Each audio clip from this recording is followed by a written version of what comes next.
Alright, you bastards, this is Some-Belgian-prepper, and today we're going to make charcloth. Charcloth is something that ignites really easily, and it's made out of natural fibers I will use this old t-shirt that I don't use, like cotton, linen, and such.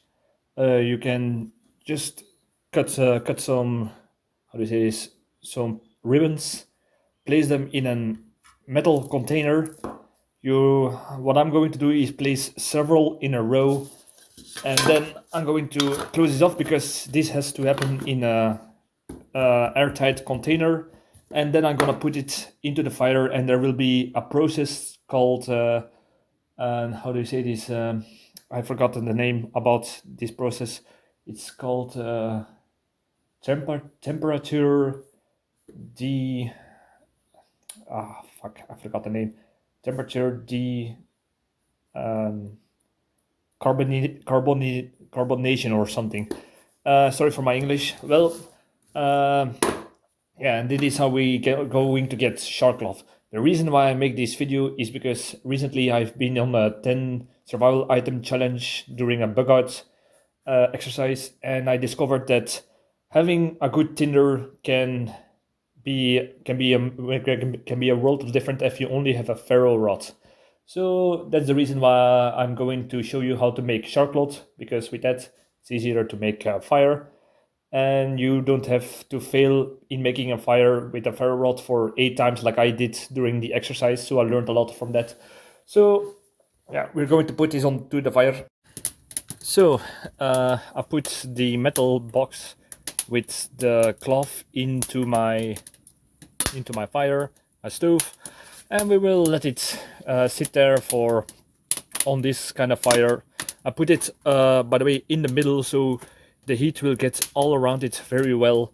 And yeah, I will let it sit in for an hour, perhaps longer, depends on how much time I have. So after it will cool down, we'll open it, and we should have some charcloth be ready for some sparks.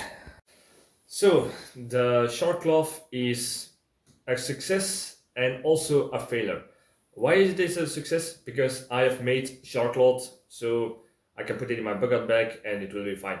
The failure is within this. I used a box like this, and I made a mistake with it because it's made out of aluminum and not iron like I thought before. And the thing is, if you put that inside of your stove like I did, you will end up with this.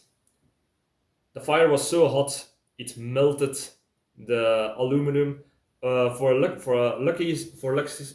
sakes, I had saved some charcloth that was unharmed. So, but it's still enough charcloth to do some stuff. But I lost the box, as you can see. So that's something you need to. Don't make the same mistake as I did. I could have edited this out and just started again, but I also want to learn people what mistakes do they need to avoid, and I'm willingly to show my mistakes so you won't make the same.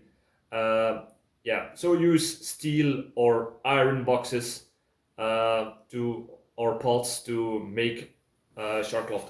So this is what you actually end up with. This, if you can see, pieces of black cloth actually, and these ignite very easily. I will take one out. I will take this piece. I'm gonna take the, yeah, I'm gonna use the ferro rod. I already did a video about the tinders, and I used just a piece of flint, and even that worked. But I'm just going to do it with ferro rod now because I don't have much time. So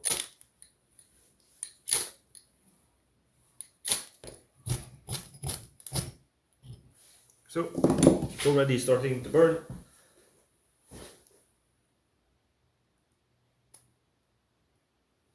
I don't know if you can see this, but it's already starting to.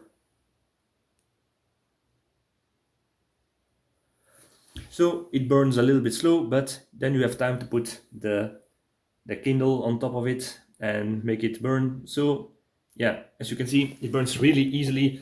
It's very light. it's easy to make with materials like old t-shirts that you do not use anymore, or linen, or whatever natural fabrics that you have.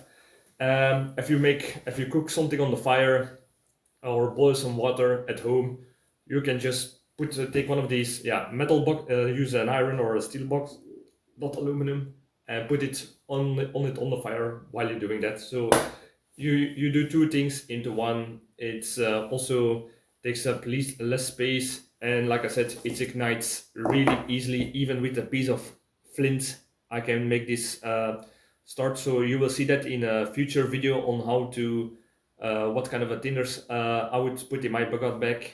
So so I would say thank you for watching. Subscribe, like, all that good stuff, and see you in the next video. Cheers.